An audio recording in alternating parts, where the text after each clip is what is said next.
Howdy, howdy, howdy, everybody, and welcome to the World Racing League iRacing Series here at Okayama International Circuit. I'm Austin Knight. I am joined by Daniel Doer with Marco Barbonera joining us in the commentary booth. It is 25 degrees Celsius here in the air and a toasty 45 degrees here on track at Okayama International Circuit. Daniel, Marco, how are y'all feeling today? Well, Austin, feeling great today. I think we're looking forward to a really exciting race. The top of the points is still, a dead heat between Rye Galloway and Chris Pies in GTO, and we've got a bunch of other active points battles as we go down to the other classes and further down the podium. So I'm thinking we're going to have some good racing today, even though we don't have quite the 60-car field we had earlier in the season. What are you thinking, Marco? I'm very excited. Hello, everyone. Great to be back, first of all. One of my favorite tracks in all of iRacing, and one thing I've seen from this series is very, very close battling in all the classes, so I'm expecting more of the same today. I'm expecting close racing as always. As Okayama, it's one of your favorite tracks. It's one of my favorite tracks. Marco and I, we absolutely love this track because it just gives us such great fights. It's got that long back straight up in the mountains before that very tight, quote, infield section, the infield boot, as some might call it, or triangle. It's very tight, very twisty, but very wide as well. So it's going to be multi-class racing at its finest here. And we're going to see some drafting fights. We're going to see some multi-car fights. And it's going to be completely opposite from what we saw at Sonoma last week. 2 weeks ago. Yeah, Austin, I think that's exactly right. Like, this track, it really has, even though it's not too much wider than Sonoma is, the corner composition and just the way the track is put together, it kind of makes it feel so much larger. I think we have a interesting schedule popping up on our screen here. Well, if you guys are interested in one of the other series here on ApexRacingTV, there's a series for Rumatech. This ain't Rumatech. This is a series that is much better than Rumatech. This is the iWRL. And as a commentator that is not for Rumatech, I'm not going to get in trouble for saying that. All right. Well, watch me get dragged in next week. Oh, that'd be great. Yeah, no, I mean, this track, as we're watching Greg Crusoe run around here in his qualifying session, so one of the changes we made since earlier in the season, the drivers get a 4-lap qualifying as opposed to an open qualifier. It's solo, so the drivers don't have to contend with a lot of other cars on the track, potentially influencing their lap, usually in a negative fashion, but occasionally drivers get a boost from a draft here or there, or a slipstream, depending on how you like to refer to it. But as far as I can tell, this track has some corners that are deceptively difficult. Was chatting with a few of the racers during practice sessions or this last week. A lot of drivers commented on how you have corners that, really change camber profiles just in, there's banking for the corner. So you really have to deal with some of the banking. And I was wondering, Austin, what are your thoughts on that on this track? Because you've got some experience here. Well, there's roughly 5 corners that absolutely just mess with you. Turns 1 and 2, very tricky to master. Turns 1 on lap 1, it's fairly easy, but rest of the time you have to get that right. And then turn 2, it's so long, so wide, you want to carry so much speed, but it's off camber, it'll just throw you for a loop. And then you got the double left-handers after the hairpin, and those 2 corners are just going to throw you for a loop. And then the final corner, as you head down onto the front straight, that is a crucial corner. It's a small tap of the brakes before you just blast it down the front straight. And if you just brake a little bit too much, it's going to ruin your race as qualifying is over. It's time to go onto the grid for this round of the World Racing League here at Okayama. Rye Galloway starts on pole, followed by John D. Price, Leif Peterson, Aubrey Kundal, Chris Pies, Greg Crusoe, Brian Leary, Chris Davis, Paul Savanik, Jordan Musser, Brian Zavelski, Daniel Sadro in 12th place. They're followed by Max Lufer, JT Tommy, Jared Joseph, Todd Carver, Simon Foweather, Mitchell Peak, Alan Dobbs, Greg Mack, Ben Wedge, Greg Brockway, Jason Mayer, and Jacob Tompkins at the back. And we have 2 Mustangs in the field, 4 Audis, as here are our categorized grids. Finally! I don't know Thank you what. so much, Marco. Something was not working. I'm sorry, guys, but hopefully this is a bit better now. Yeah, it looks like it's working great now. I'm also spotting a iWRL Sunstrip banner on a TCR. Oh, that's great. Oh, and you've got Rye rocking the KC Rensport banner on his front window. That's who he races for in WRL. I see a few Imperial Motorsports in there. And Yeah. the Esport Racer team, who has some fans in the chat, are also sporting some of those Sunstrips in the Mazda category. Yeah. Oh no, it's actually kind of exciting. Some of these guys. I love it. I love it when people just use the Sunstrips on these cars. It looks so nice. It does. Makes your team look official, and it makes a series just pop. Now this track is a really short rolling start. Some of the other tracks, you end up with a rolling start where they're doing an entire lap. This is almost like a third of a lap, so they're about to go green now. Yeah, they're actually about to go green, and they're coming into that tricky final corner. I expect some gains, but I can tell you one thing. The revs are rising, and the heartbeats are rising as well, because we're going green flag racing for the iWRL at Okayama. It's a great start heading into that slow turn 1. It's so tricky. These Porsche GT4s, or the GTO category, they look like they're just cruising there on an outlap still, but no, they're actually pushing it hard. That's how deceptive turn 1 and 2 are here at Okayama. Yeah, it's a couple corners that look really simple from the map, straight down on it, but you experience quite a bit more push in these cars, and a lot of the setup time folks were spending was, focused on how do I make sure I get a little additional rotation there, while making sure I don't ruin my long run tire stability. Yeah, there's Paul Slavonic getting a great start out of the hairpin, leading ahead the rest of the field. Max Lufer leading in that hell fail car. Looks like he already might have had a bit of damage. That bodywork not looking straight, but just look at that field of MX-5s so close together. These cars are, all these guys are used to this track in this car, since this is a staple in the rookie series in the MX-5s. I remember my first road win came on this track in this car. Yeah, my first race in iRacing was on this track in this car, and so I have very fond memories of getting wrecked in that race. I believe it was my second week that we went to Okayama. My first race was Lime Rock. Yeah. Oh, those are 2 great tracks. Wow. Yeah, Lime Rock. That's actually the track that we were originally on schedule for, but we weren't sure how that track was going to deal with some of the traffic, especially the mix with 4 classes. I'll give you a spoiler. It wasn't. Yep. But If you raced IMSA last season, oh no! Oh, and no. around goes Joseph. did he avoid the wall? Yeah, He he did. did. Todd Carver. I thought that was Joseph, but I got their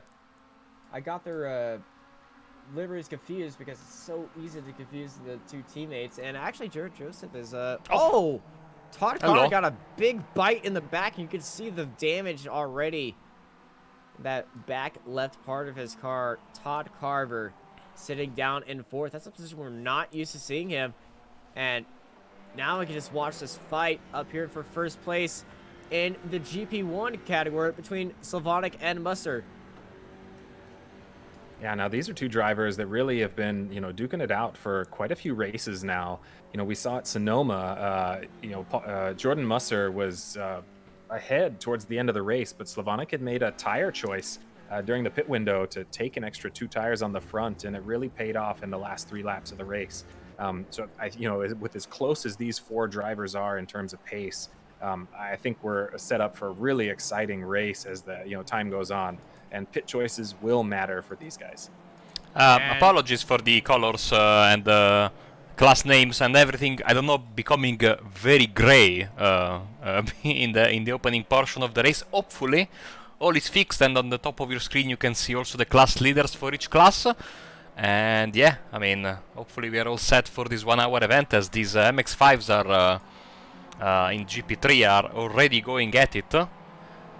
And I'm seeing already some changes of position, whilst there at the front, I'm seeing Masser. Yeah, it looks like a few cars have damage. Yeah, Masser is Yeah. about to catch the slowest GT4 Cayman so far, as Condal goes past Greg Krusko, maybe. Well, Crusko's got a great run coming onto the back straight. We're going to have a drag race here in the GTO category. As you see, Krusko looking down to the inside. Kundal, though, leading him out. Krusko doing a little reverse switchback, looking for that outside line, which will turn into the inside line. This is the 2 trickiest corners on the track. It's a banked first corner, and then the second corner is flat. Like, there is little to no banking. If you get onto that curb, it turns into reverse banking. And those 2 corners are, 1, crazy for off tracks, and 2, just hard to control your car through there. And then it's the off banking dueling S's, I like to call them, as you climb up a ridiculous amount of track height to get up to the top of the track, and then you fly all the way down to the bottom of the track, swinging onto that tricky final corner off camera turn. And you just gotta nail it, and you can see what it looks like if you nail it and when you don't. Kundal nailed that corner. Krusko got bogged down hard. And look at the traffic already. I mean, this is not really traffic, because it's actually, you know, for the overall position, even though they don't fight against each other. But we have seen many times, guys, in this series, in the officials, the faster TCRs are usually faster than the slowest GT4s, and I see Chris Davis not putting up too much of a fight, but as a TCR racer myself in the official series, I can tell you that this is always a little bit of a problem, because it breaks your rhythm, and you know, it is, I think, uncomfortable for the guys in GT4 and in the GT4 cars, and it breaks a little bit of the very close battling that you know, the Audis are known for.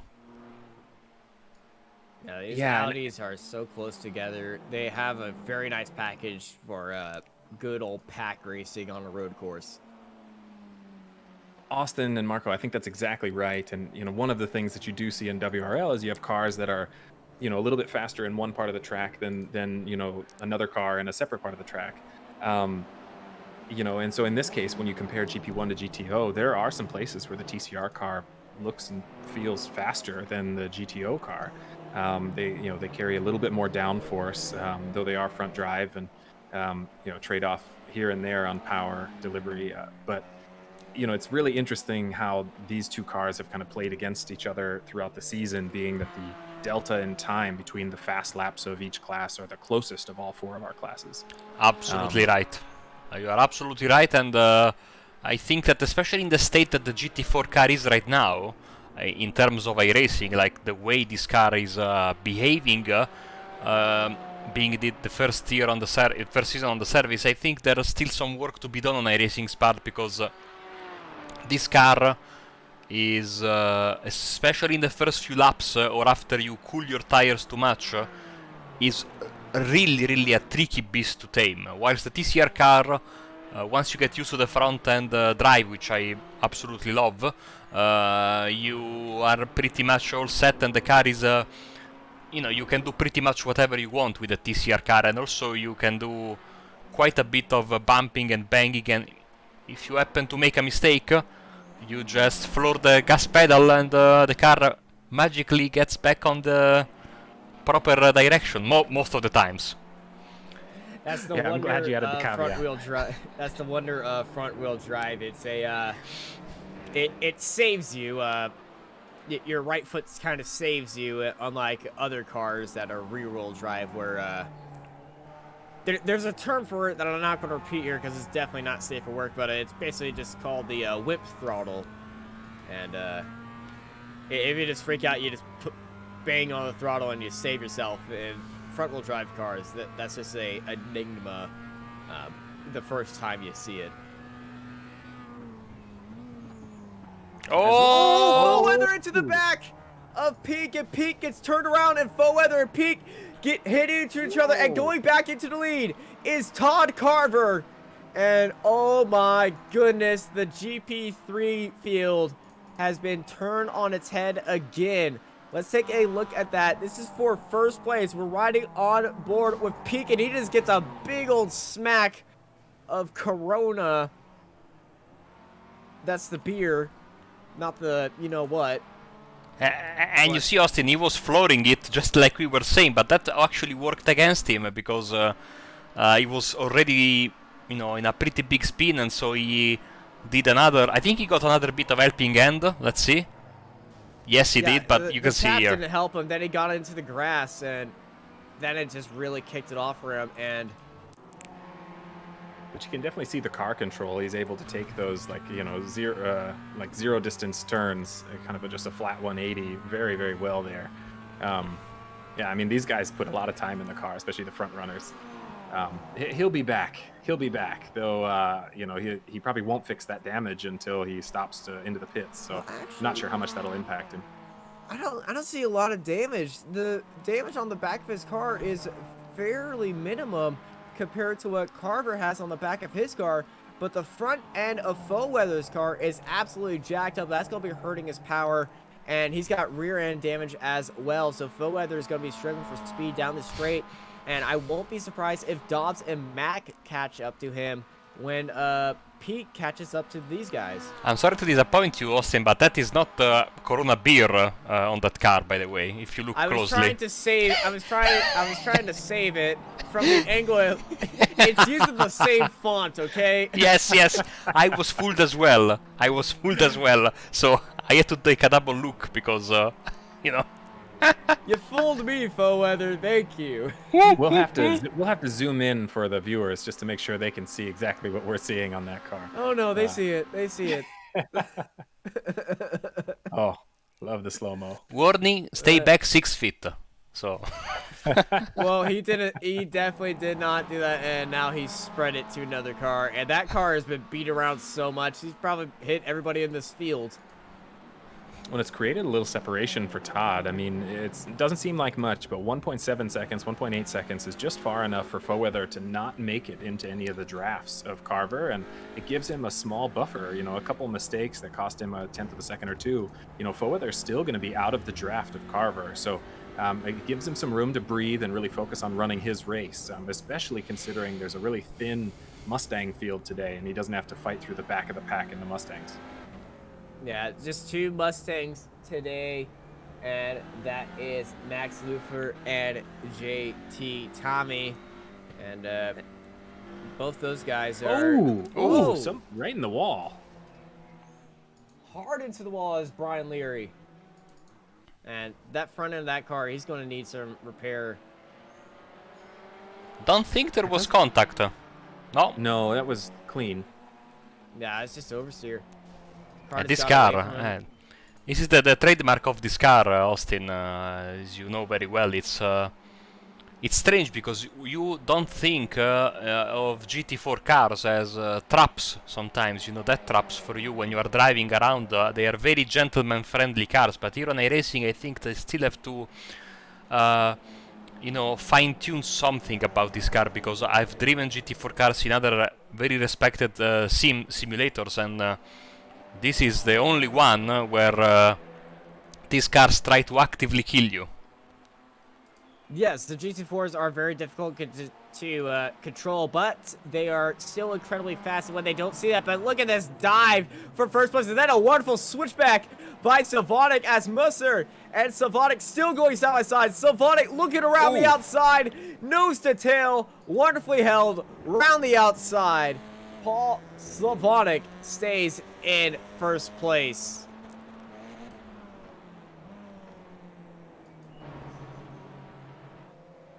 Wow.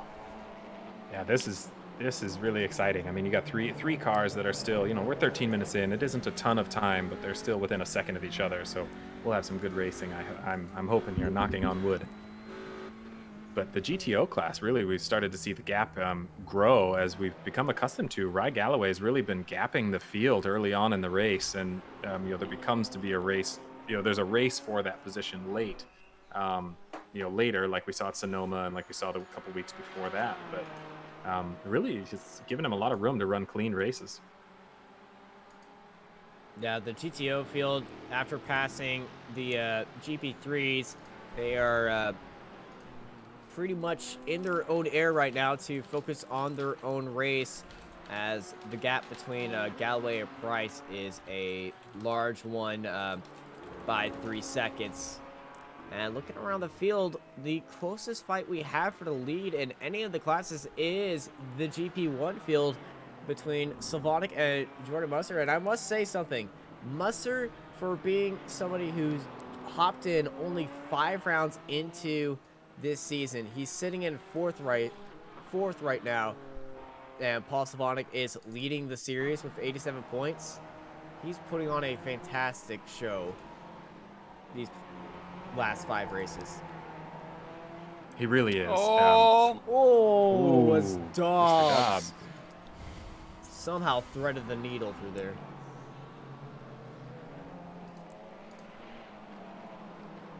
Oh, thanks for adding the first initial, Mr. Marco. That helps a lot. That was a comment we got early on in the series from some viewers, was add the first initial for those.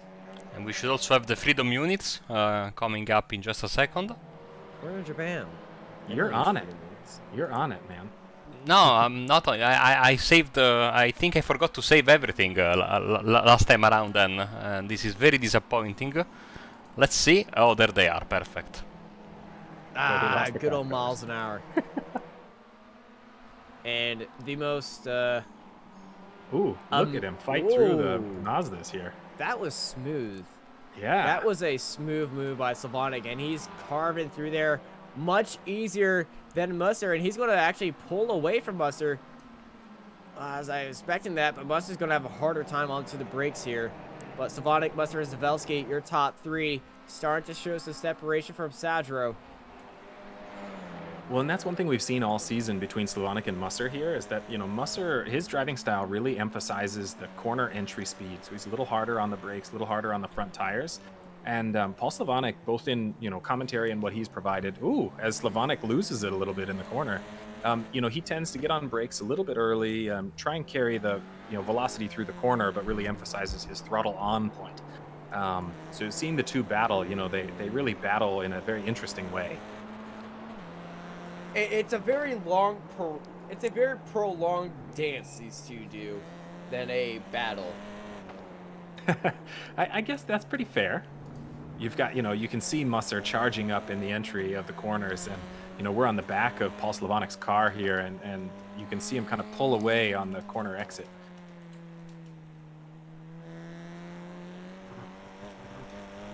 And the third wheel in all this is Zavelski, and Brian Zavelski is just sitting ahead by 30 points ahead of Jordan Musser in the championship, and Zavelski, Sadro, and Slavonic are all fairly close to each other in the championship standings. Yeah, they are. I mean, the GP1 class, we've got those top 3 drivers. Well, there's 16 points between them. That is a little more than one first place finish. But it's still, we're seeing that Jordan Musser, who came on late in this, to this class, and Brian Sabelski are still fighting for the top step in the podium, and that means the battle between, Paul Slavonic and Daniel Sadro, it may not be, kind of cut and dry as to who's going to win, and so it makes that class really exciting. Whereas in some of the other classes, there's a little bit more of a gap between the top driver or two and the rest of the pack. But yeah, Max Lipfer, he came on last week, I believe, and took first in his class. Really looking forward to seeing him as the season goes on, and then for next season, because he's definitely giving some of the GP2 Mustang field a run for their money. Because JT Tammy is currently second in the standings for the Mustangs.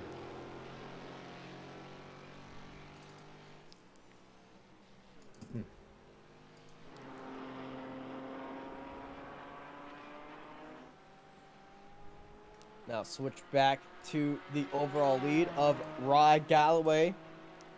It's currently tied And it for looks like, the lead.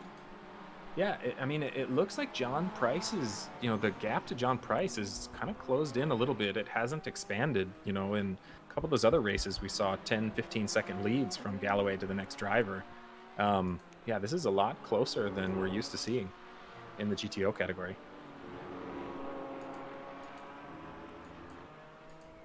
Yeah, GTO is very separated from what we're used to, especially from what we saw at Sonoma, where they were very close together throughout the race. The leaders were, so Okayama proving a bit different for these guys, because they got the draft in the opening sector, but that second and third sectors, it's where Okayama, you got to master these corners and exits to break that draft here. And it's just a great combination of corners for racing and battling. Yep, as we look at Todd Carver here, I'm not sure what happened to Jared Joseph, but his teammate. But this looks good for Todd Carver's chances in the championship here. He's currently running even with Jared Joseph on the season, so adding another high finish will kind of give him an advantage as we're looking to incorporate drop weeks into the season points. I think on the start of the race, Joseph got pushed wide and kind of went a bit off track into the final turn on the restart. Because that's all Joseph was not near. I think he started from the pits. Let's see. Or maybe not. I don't know. Well, he was in the pits. So did he tow back to the pits? Was he there when the race started? Yes. So let's see what happened. Good call there. Good shout. Those Mustangs had a bit of an issue. Maybe he got a black flag. Oh, did he just do a drive-through through the pit lane? I think he maybe got a penalty. I have no idea. Or maybe because I don't see any crashes. Oh, he started in front of his teammate as it crossed the line and didn't want to lift. They were side by side, but he was just barely ahead of him and had to do a stop-go penalty. That's very strange. Let's go. This is why separation of classes going into a rolling start is kind of a big thing looking, but I think he's 2 laps down, so that's a penalty. A penalty or a very long tow. One of the two. It's a penalty. Yeah. It has to be a penalty. I don't have a message from him entering the pits, so I don't know. But I have a message for him exiting the pits, so... Well, there is a very quick way of checking it. And if we go to this car and we rewind... And rewind... And rewind, it should appear somewhere. And rewind. And rewind, but he is not appearing. And rewind. Yeah. No. Well, if anyone else has any clues on the mystery of Jared Joseph, we will be happy to hear him from you right now. But there is not a glitch at the pit lane, as we see Chris Davis pulling into the pits right now. And he's been having a hard day. Yeah, I mean, it seems like he doesn't have too many in the way of off-track penalty points. He's still at 2, so maybe he's just coming in to deal with some damage. He's just been struggling with this track. We saw him already being caught up by the TCRs, and he was just struggling so hard with this track and tried to master it that it wasn't just... I guess it just doesn't fit his style in this car. Well, we are technically at the very beginning of the pit window. These cars are, we tried to configure them this week to be around 38 minutes of fuel at the leader's pace. So it gives them a little bit of room to move their pit window a little bit in front or a little bit beyond or behind. But given that he's running a little bit, slower than some of the mid-pack here, that means that he can probably go 38 to 40 minutes on his fuel. So this could be his planned pit stop for the rest of the race, because he did take tires as well. Yeah, he went in and out. He's back out on track, so we'll see on where Chris Davis ends up throughout the race. Currently sitting in 8th at the back of the GTO field and sitting 14th overall. We'll keep an eye on his pace right throughout the race. And also, interesting thing about the pit lane, it's before the start-finish line. On pit exit, you do cross the start-finish line, so it's gonna be a timekeeper's massacre to see somebody still on a lap as they're in the pits. Right. I was giving the Mustang a little bit of love, of course. Unlike many in iRacing, especially, you know, from my part of the world, I was extremely happy with the announcement that the Ford F-150 is coming. So I can finally complete my Ford collection as a big fan of the Blue Oval. Austin, did you know this? Oh, yeah, I saw the announcement this morning, but the O was... Oh, dear! Oh, no! Oh, no. Chris Davis. And this will Fresh maybe... tires bit him around. Well, I'm going to complete the trifecta of O's before something else happens. The O was for one of our sleuths in chat. Jared Joseph's PC froze up. That's why he started from the pit lane. So probably it frees the mid first lap, and he had to basically was when your PC freezes, usually you get almost like a throughput, basically, no? So you get automatically towed when the server realizes, you know, you're not there anymore. And look at that spinning GT4. I'm not going to the replay because look at the opening it provided. I mean, Jordan Mosser was not waiting for any... I mean, he was just waiting for an opportunity. And he hasn't left the back bumper of that number 128 Audi RS3 LMS for the past half lap now. Yeah, Paul Slavonic was thrown way offline mid on the exit of that corner. And Mustard, he saw it. And now Mustard, he's looking around the outside, hard on the brakes. He's got the speed to swing it around the outside. He's going to keep Slavonic pinned down there, but Slavonic just so smooth through that corner, had all of it.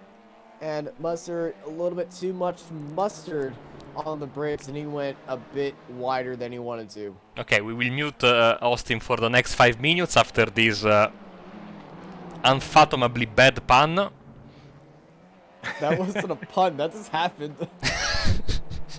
In the meantime, we have a car in 4th position in the pits from the GP3 class. That was Mitchell Pick, and he's taking tires, as you can see, and he should be restarting now. There he is. I'm very scared to look away from this fight, but let's very quickly see what happened to Chris Davis. Oh, and he might get out in front of this fight. Oof. So yeah, 2 moments. That was the first one, and then he restarted, and this was the second one. And this is where the understeer. Oh. Oh dear! Oh dear! Oh no! Then Ben Wedge also had an issue.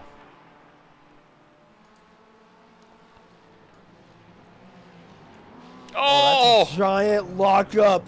That car has ABS, so people can get into a big frame of how hard it is to, you know, lock the tires there with the GT4 class car. I mean, that's what happens when he turned the ABS off. You shouldn't. I mean, it's there to help you. So some people feels like it holds them back and makes the car a little bit less responsive mid-corner. It definitely works in the going into the corner and back to the on-track show between Slavonic and Mustard. They are coming up on the back of Ben Wedge ahead of us. Luckily, there is no GT4 in sight, so he won't have to be worried about cars locking up behind him, but he's going to be very careful. So this fight still massively close in GP1 as they get past one of the MX-5s. That should be Pick, if I'm not mistaken. No, it's not. It's Wedge. It's Wedge. You are absolutely right. They go past very, very quickly. Just a quick roundup of your other classes then. GTO, you can see Ray Galloway is leading the way, 5 seconds over John Price, and he's got 11 seconds over Leif Peterson. This fantastically beautiful livery, number 11 car. Then we have... That Imperial car just looks great. Should say Freedom instead of Imperial, but you know. Okay, It that was Imperial on the. I'm not going to argue about this. that was my way of making you feel better about your terrible pun with an even worse pun, you know. So, Paul Slavonic. It wasn't a pun. It just happened to be the fact that I said mustard and his name was Bruce. Ah. We've seen Slavonic and Master battling it out. Brian Jabelski has lost a little bit of contact, quite a bit of contact, as Greg Mack enters the pits, and he was sitting in third in GP3. Second is Simon Foweather after that contact. You can see that front end of that MX-5 looking not very good. And Todd Carver, the lucky third wheel in that crash, well, now he's the first wheel and is leading the way. And of course, how can we forget the mighty Mustangs? Two of them racing today, and you can see Max Lupfer is leading the way in the 288, and he's got around 20 seconds over JT Tammy, as Chris Davis' terrible day continues, I think, with another off-track.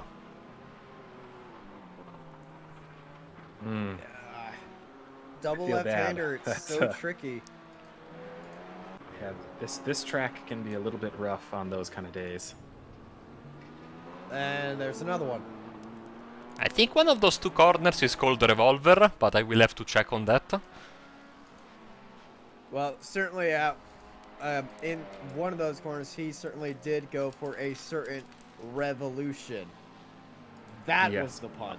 All right, Austin, you are now banned from your microphone. No more puns. No more. Yes, the first left-hander down the hill is called Revolver, and the second is called Piper. But my favorite name are the... I'll have to throw a pun in there in a second. I mean, sorry, I keep putting you on. This racetrack is like a living pun, because the first corner is called first corner, the last corner is called last corner, and the hairpin is called hairpin corner. And also we have a night corner. Mike, not Austin, but the penultimate corner is called night corner.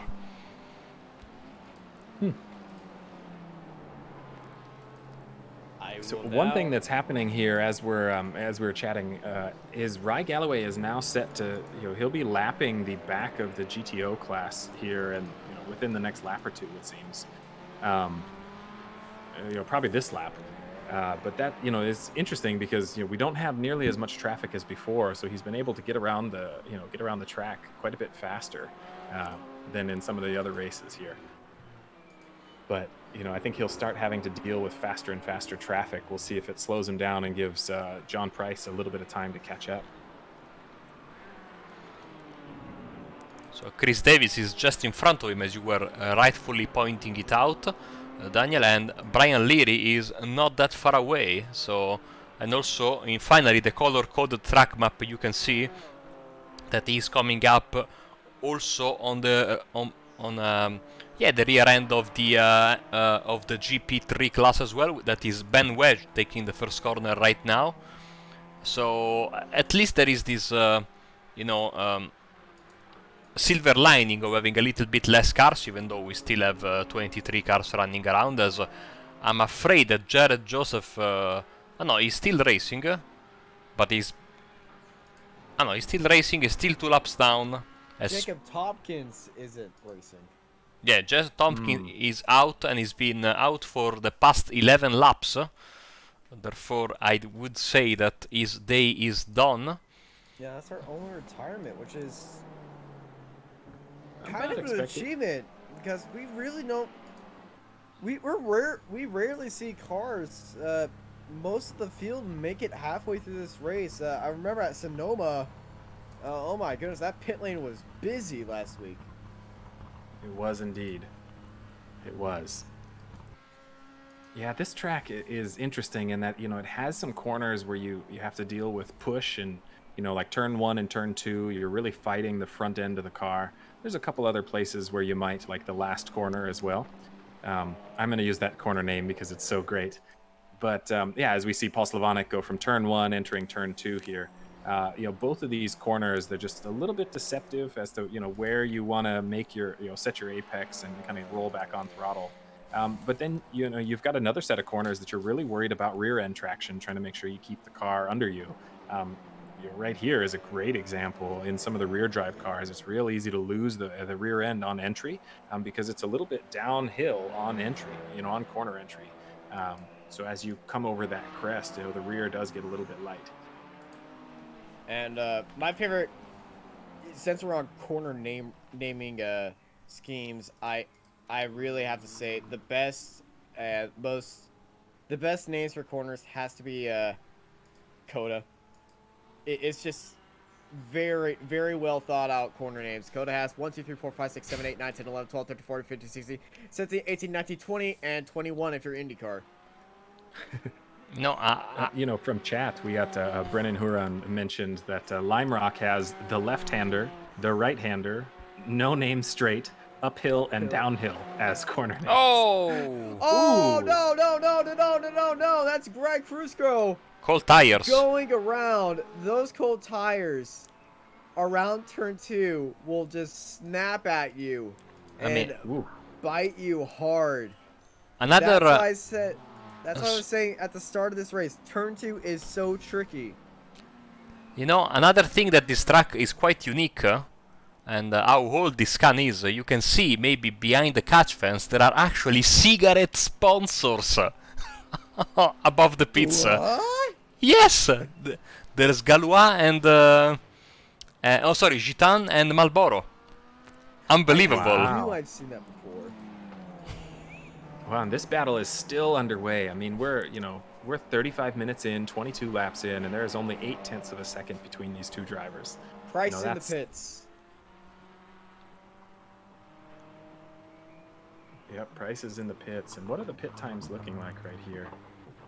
For the GTOs, I'm seeing about 10 seconds to 11 seconds of pit time. And it's very hard, late on the brakes. Price had to go all the way down in there and then hard on the brakes, but it's just a little top off of fuel and he is out of his pit box. A longer stop, 11.7, yeah. As you can see on the left side of the screen, very long stop for Crusco and Davis. They probably also, I think, took tires. You can see Mac at 22.8 in GP3. Let's see Wedge, who's also pitting in that class. The leader is also in, so let's follow him. Here comes Todd Carver.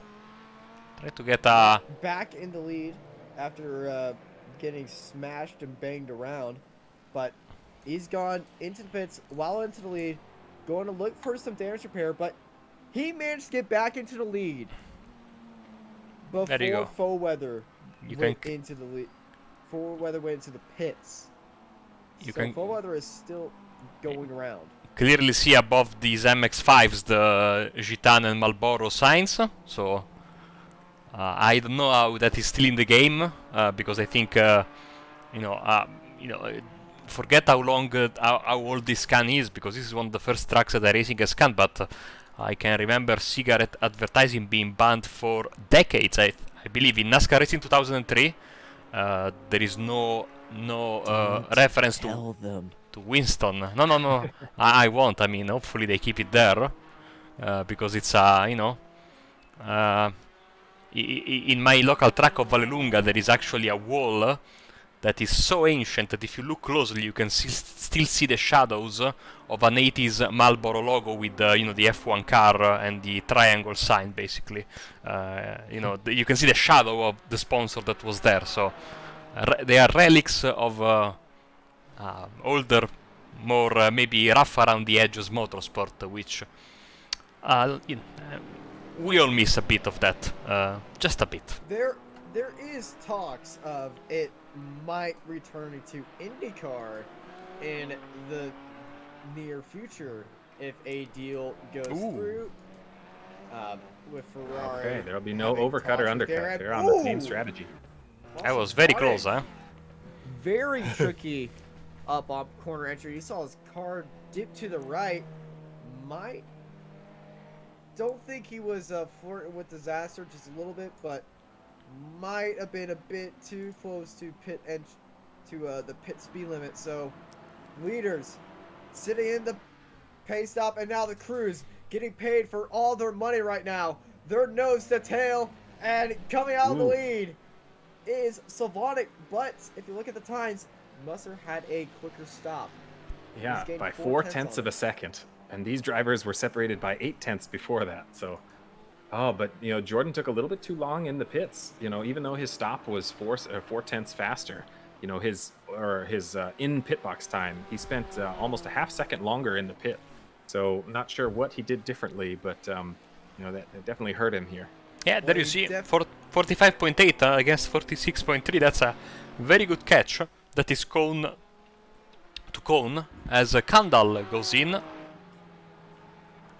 And Kondo is looking at coming out, down. She was 22 seconds off, or he was 22 seconds off of Raya Galloway. So she'll be this guy, the driver, will be coming back, about a minute back. But that should still mean that they have time to kind of fight back up against Pies and Peterson. I'm not sure, how, it's been here in turn 5. So, there's a shot, especially with fresh tires, you could expect in the next 20 minutes, Kundal to get there. That was funny. I was stumbling a little bit. That was quite entertaining. It's like me just getting names completely wrong. Yep. Like the famous more money for the mistake jar. The famous my famous first appearance on Apex Racing TV, where I got the name of the track wrong and I messed up Marco's name so bad that the first time I heard it right now, I was so embarrassed to keep watching that stream. The very famous Marco Barenaba. I'm told he used to work for Apex. Austin Knigget. So let's see what the gap between Price and Galloway looks like as he exits the pit here. Price is going to have a good run on Galloway.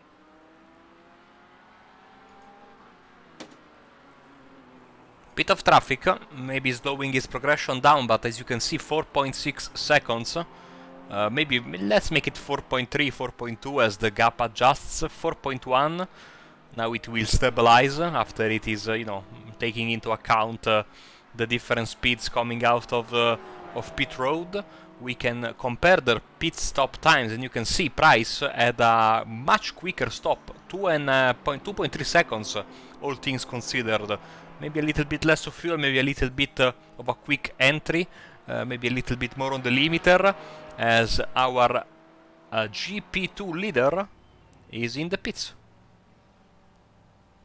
Yeah, one other thing that it could be is those windshield tear-offs. They account for about a second and a half generally in pit stops. So if you don't uncheck that box and tell your pit crew not to do the windshield tear-off, you can extend your pit by a considerable margin. Also, in-car adjustments take time as well. Yes, very true. But yeah, that tear-off is a big hidden enemy. Especially now that we have to deal with it in IndyCar races. I think you can usually not do it, especially when you are very, very close to one another in terms of, every 10th of a second counts.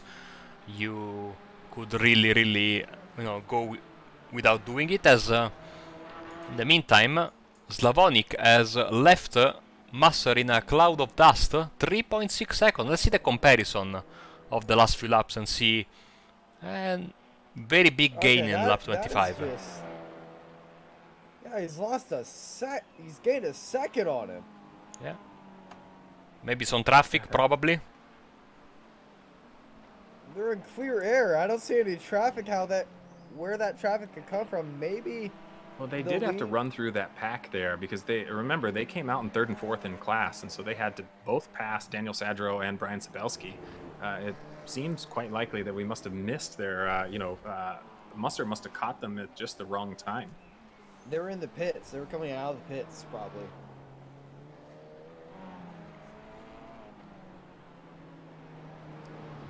So this is a golden opportunity, as Brian Leary has an off in a very precarious position, sitting on that curb. That apex is so precarious, but you can... Now there's no one coming. Nobody coming. And thankfully he kept it on the brake. Oh, he got a little bit of a help from Kandal, probably. Yeah, let's see a replay. Yeah, Kandal went wide and smacked into him. Oh. There was a bit of traffic there, those two MX-5s going at it. And Kundal tends to be pretty quick. I mean, you don't, you know, and pretty clean too. You don't really see Kundal running into other folks that often. So, you know, that's unfortunate, because I know, you know, there's definitely a lot of time and effort spent by these drivers practicing, and every wreck hurts. We're watching the battle for second in the GP3s. Mr. Mack. Between Greg Mack and Simon Foweather. Simon looking down to the inside, trying to defend. Mack not going to fight it as much through that very tricky turn one. I love turn one. You know, you carry so much speed through it, but if you're not careful, you end up running wide onto that, you know, corner exit, and you know, it's a really great corner to get right. Really great corner. Turn 2 is my favorite corner here. It's the trickiest corner to get right on lap 1, especially on these new tires. I remember when Skippy's came here round 1. Oh, turn 1, not my best turn. Turn 2, everyone died. Oh dear! Oh no! Brian Leary again. All right.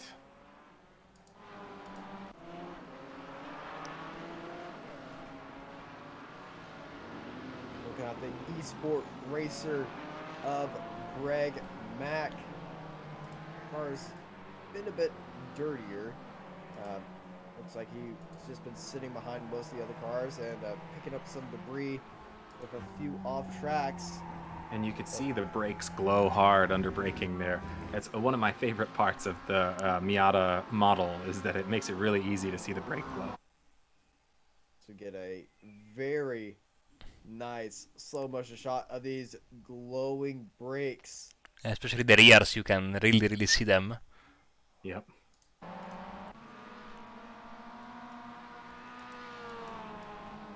Yeah, and that's not a terribly hard braking zone where we were watching, because it was kind of a trail braking zone, but some of the other ones, you know, it's they glow bright red. Turn 1 is one of them. Yeah. But the hottest braking zone is the hairpin. Yes. We've got about 6 drivers that just went through there, all separated by not too terribly much. I mean, you know, Price and Galloway aren't, you know, they can see each other. So.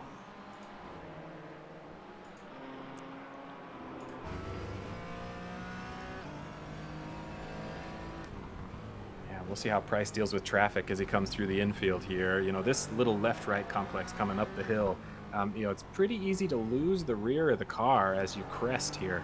You know, it's easy to get on throttle just a little bit too early, but you're trying to carry as much as you can down the hill and make sure that you keep your corner speed high here. You know, get on throttle early so you can carry it down the straight. This is the second longest straight on the track, so you know, it makes a big difference in terms of lap time. He's going to be side by side with the 112. He's going to be a late on the send. brakes. Ooh. But he's made it right there. But that was pretty. a bit tricky. But Price trying for everything he can to close in on Ryan Galloway. 4.3 seconds separate these two guys in the battle for the lead with 13 minutes to go here at Okayama. So we got a replay at, oh, the esport racer Greg Mack gets pushed wide through the double left-hander. I think he also had another off right here. A smaller off, but an off nonetheless. Let's see. Or maybe not.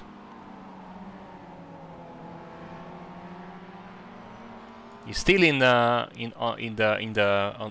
the bumper of foul weather, so good for him. Unfortunately, that cannot be said for Chris Davis, so I think had a problem in the final corner. More than a problem. Oh! Ouch! That may Where's be the end. insert of the coffin guys that dance? We might need that right now. I think he's stuck. They had to tow back to the pits because... Yeah. And unfortunately, he's just past the pit entrance. So that'll be a longer tow than you'd want. Oh. Oh! So while we're watching those, I'm kind of keeping my eye on Chris Pies chasing Leif Peterson here. For the last couple laps, Chris Pies has been, putting in some good lap times. It seems like he's closing the gap here. What are we showing here? The green -134, so it looks like lap 29, but lap 30, okay. So he's been giving it back here and there. 29 was just a great lap, but I think Peterson had to deal with some traffic as he's dealing with right now, heading into the first hairpin, which you could take a lot of speed going into, but he's still going to be held up by a lot right there. Watch this sector for sector 2 just jump green for Pies. 6/10. Wow. That's why Austin gets paid the big bucks. I get paid. All of a sudden, I just a couple of hours ago did a 1 hour HPD and GT race, and I tell you what, that was a bit of a slog to go through. But this one, we're already 50 minutes in, and that time really went by quickly. This was we're having a good time.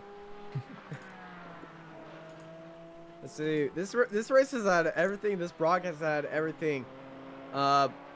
Slip Ryan ups. Galloway with a new purple lap. Yeah, fantastic lap. 135.49. I want to say in practice, one of the fastest that we saw was like a 135.2. So that's a very fast lap in the race.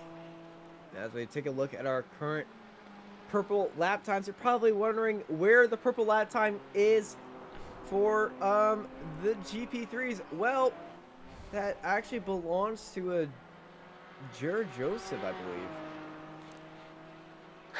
Yeah, 46.58. You are absolutely right. I think we can show it on the top of the screen. Yeah, 46.583. That is the fastest lap, and unfortunately, maybe let's go to... There is Jared Joseph. The fastest lap of the race, and this is of course, a big disappointment. What could have been, and we always say this, computer issues or internet issues are our version of, mechanical failures in sim racing, but they sting nonetheless. Truth. Yeah, it looks like the gap between Pies and Peterson has opened up again. So yeah, that may be the the last chance that Pies had to close that gap, were those couple laps there. We saw Pies gaining 6/10 in the second sector on lap 31, but it looks like overall he lost 6/10 on that lap. So there was something bad happening. He must have run into the same traffic that Peterson was dealing with. Here we go then, 8 minutes left in the race, and let's see the comparison once again. Almost 3.5 tenths gained by Peterson on Pies.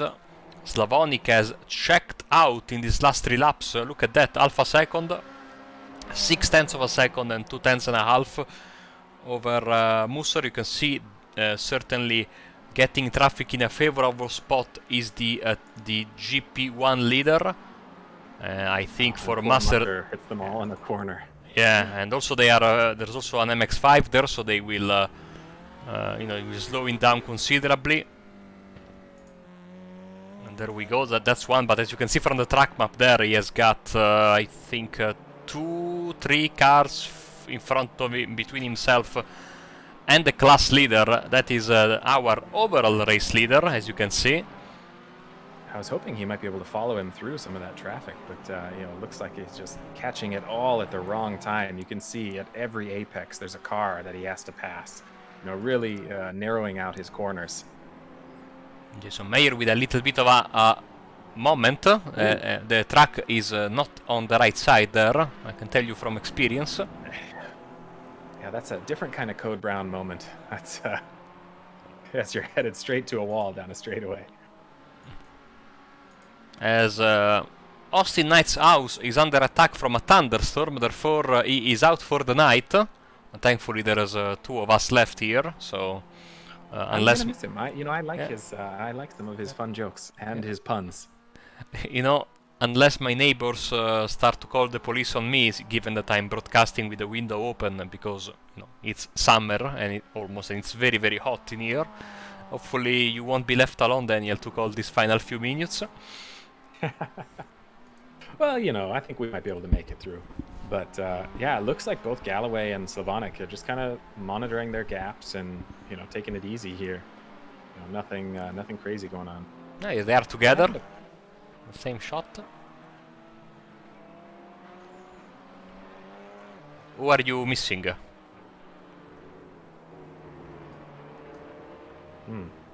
What happened to who? I'm curious.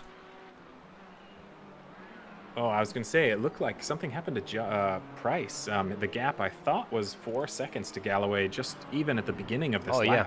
Look at that. Yes. Let's see the comparison. So, maybe it's in this lap. Something must have happened in this lap.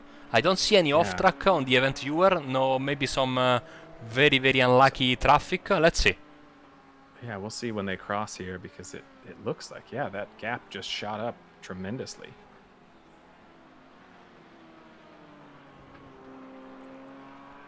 In around 8 seconds we will know the truth. Oh yeah, look at that, man. That's a big loss there. 1.2 seconds. But yeah, this race has been kind of interesting. We've seen that we had some really tight battles early on, and even though we have fewer cars than we normally run with, we're seeing traffic really make a big difference for some of the leaders. Seeing the gap between Jordan and Paul and Price and Galloway, this is definitely interesting here. It is too bad about Jared Joseph freezing up early, because we may have had some of our usual down to the final lap action between Todd and Jared. Yeah, that's a very, very big disappointment for him, and you are right also. Ooh, Max almost runs wide. Yeah, Max doesn't need to push. He's got 43 seconds over second place in class, but that's the instinct of the race car driver, Sometimes when you start to switch off, it's the moment you make a mistake. I would love to have such confidence when I drive, but I think with a gap like that, he knows what he's doing, and that glorious Mustang taking to the backstretch for, I think, the penultimate time, maybe three laps to go, something like that. Where is the race leader?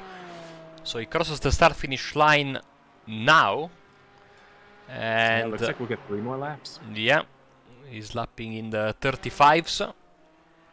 My math skills are terrible, therefore I will not speculate, but if it isn't 2, it's 3, so I mean we are more or less there.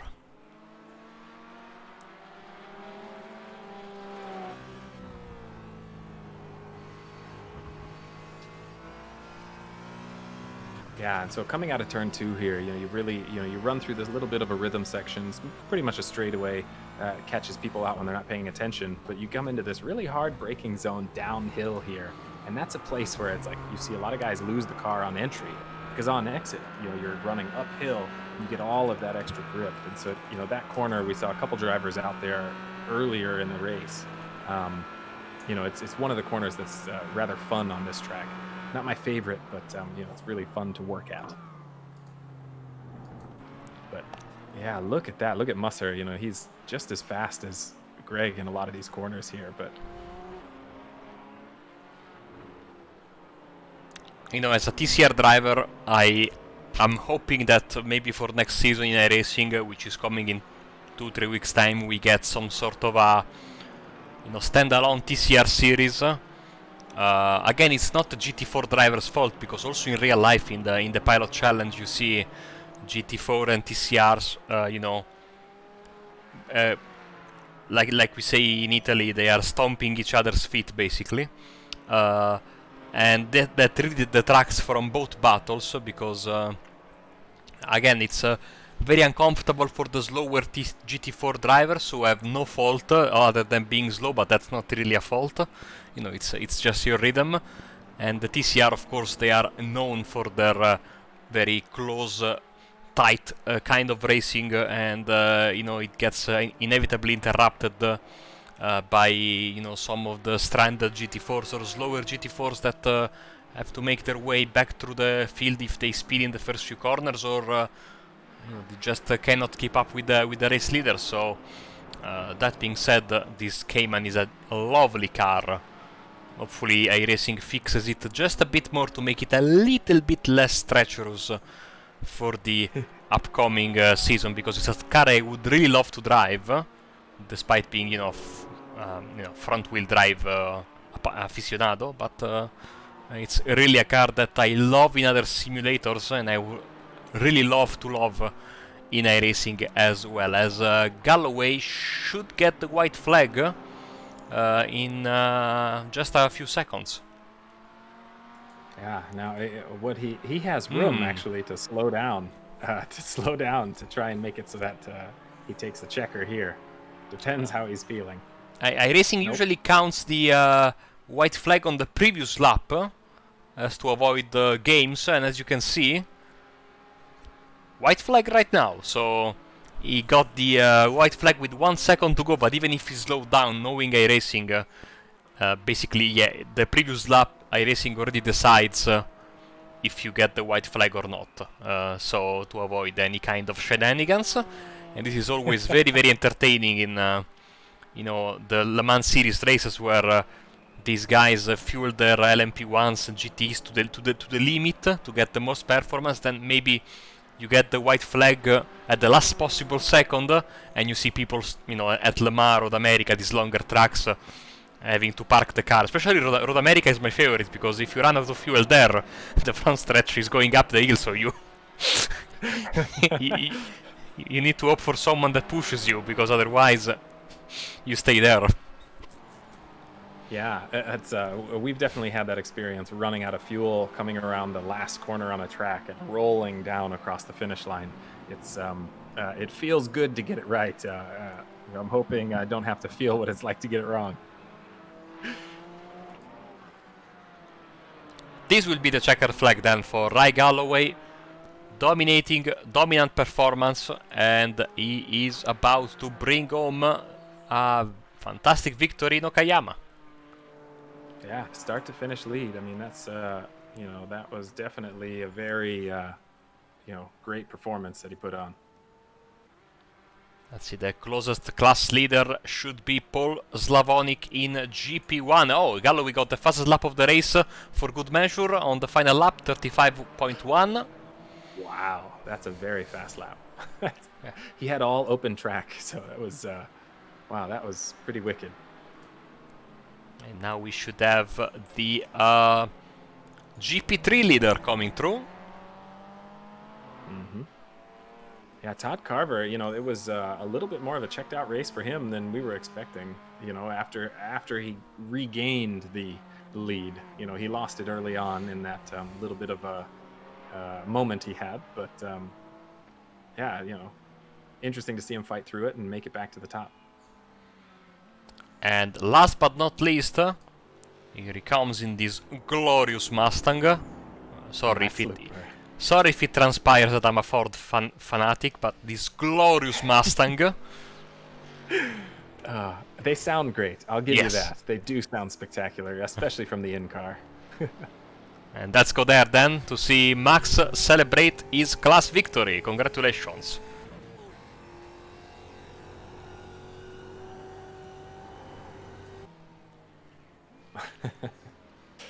Yeah, well, I mean, that was, we got a couple drivers left to finish, but, definitely a fun race to see here. Yeah, couple of drivers left. The last one should be Ben Wedge. Here he comes. And everyone is home safe and sound as the two TCR Audis of the GP1 class, I would say, virtually congratulating each other. Let's get you through the final race results, starting of course with the GTO class. They should be on your screen in just a second. There they go. All right, and so in GTO, we had Rye Galloway taking it off at the top of the podium, followed by John Price and Leif Peterson, back 13 seconds and 24 seconds. Chris Pies wasn't able to take a step on the podium here, so it gives up some ground to Rye Galloway in the season championship as he takes 4th here in GTO, followed by Aubrey Kundal, Greg Krusko, Brian Leary, and Chris Davis, who was 9 laps back after his unfortunate incident near the pit wall. And in GP1, we had Paul Slavonik, who we watched cross the finish line there, followed by Jordan Musser, Daniel Sadro, and Brian Sabelski. This battle with these 4 drivers really, it's kind of sorting out that same way each race here. In GP2, we had Max Lupfer, who's new in GP2. We're seeing him contend for podiums, followed by JT Tammy. So quite a few less Mustangs than we're usually used to seeing, but it is late in the season. And in GP3, we had Todd Carver taking it away at the top of the podium, followed by Simon Foweather and Greg Mack. Below them, they had Alan Dobbs, Greg Brockway, Jason Mayer, Ben Wedge, Jared Joseph, who had his computer freezing issue, our sim racing mechanical failure early on, followed by Mitchell Peak and Jacob Tompkins, who did not start or did not finish. And that was your finishing order in all the classes. Let's see if we can get maybe some interviews from the drivers. Now, I don't remember if drivers usually come for interviews in this championship. Daniel? They do. I'll try and see if I can comment. Let's see here. Make sure that they're swinging on in. They do usually show up, but it takes a minute generally for them to show up here. The Discord link should appear in the chat at any second. There it is. So, sorry. So if you guys want to jump in and have a chat with us, you are more than welcome.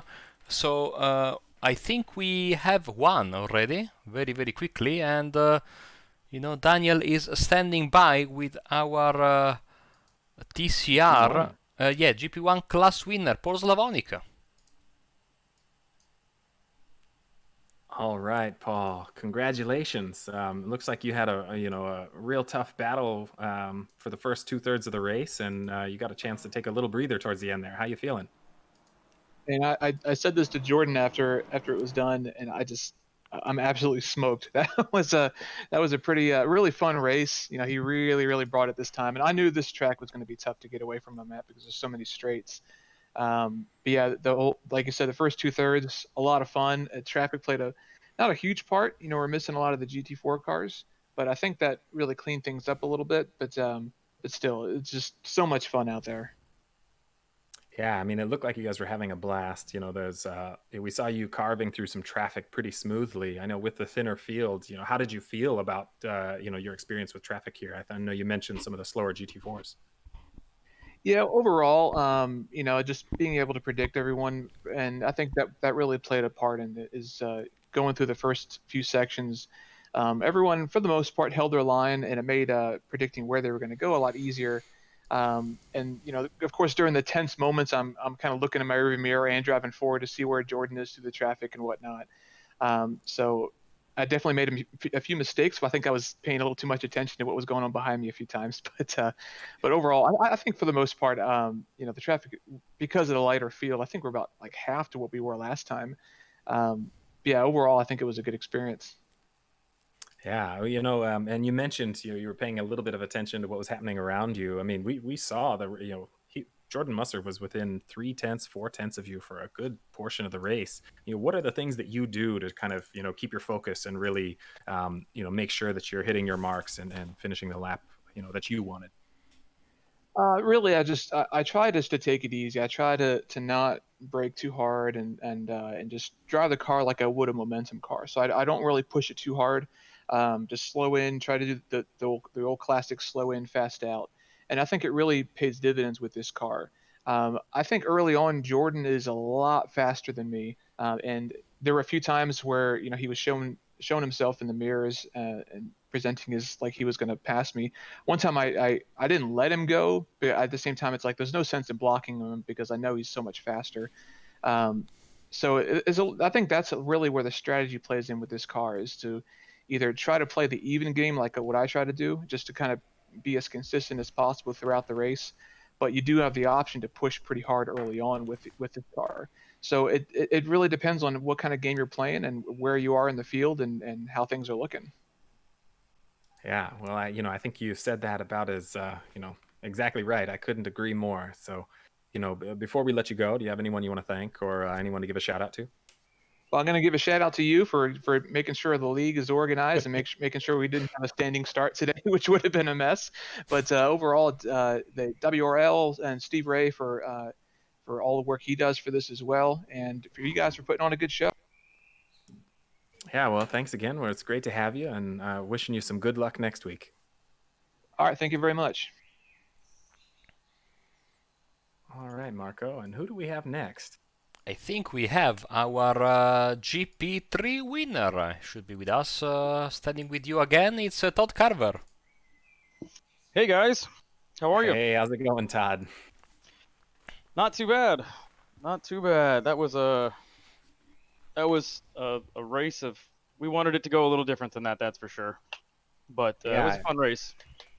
Yeah, I mean, well, congratulations on the P1. I'm sorry you didn't get as much of a battle here as you normally do with Jared, but what were some of the things going through your mind, during this race? It seemed like you had a pretty decent gap to, the field late in the race, but early in the race, we caught you had a little bit of an issue, a moment, and you were in P4.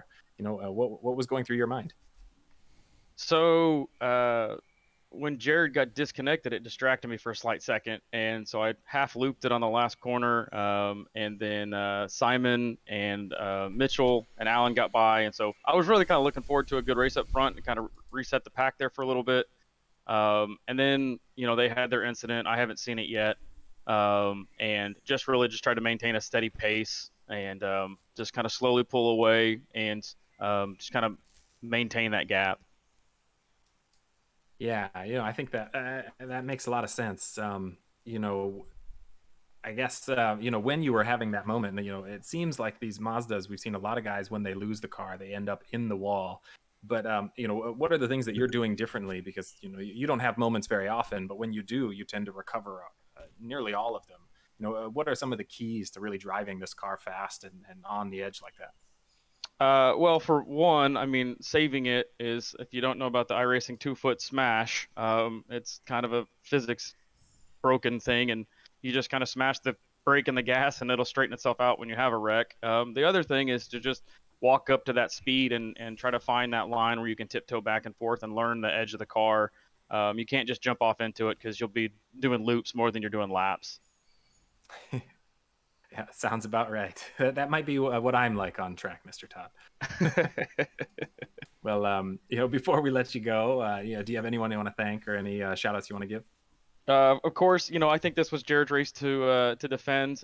He was faster than me all practice, and he really worked with me to help get my speed up. And I was just hoping I could hang with him. So it's unfortunate what happened to him, but big shout out to him and to everybody that's shown up to practice and working on everything together. All right. Well, looking forward to seeing you in the next race. Wishing you some good close battles. Seems like you got a few drivers trying to give you a run for your money. So, congratulations again. Thank you. Appreciate it.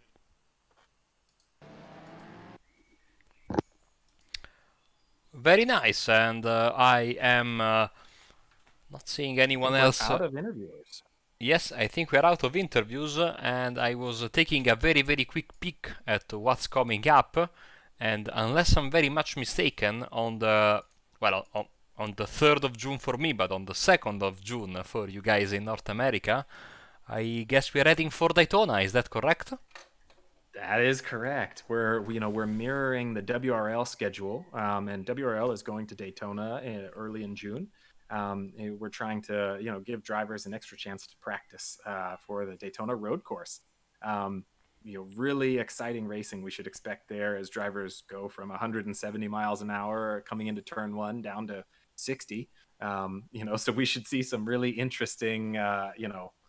uh, interesting corners, a lot of late passes, a lot of places for drivers to get caught out by chicanes and other things. So should be some. I'm super excited. I mean, the adding ovals to the menu this year, I think, is going to make it a lot of fun. Fantastic. Well, I cannot wait for that. Daytona is one of my favorite places in the world to watch a race or to commentate a race on, and that will be in a couple of weeks. So, well, I'd say, Daniel, why don't you bring this broadcast to a close then? All right. Well, thanks everybody for joining us with the iWRL broadcast of round 9 at Okayama International. We're looking forward to seeing you around 10 at Daytona Road Course in 2 weeks here. But from the Apex Racing TV crew, I'm Daniel Dorr, and that was Marco Barbanera, and we really thank you and look forward to seeing you again.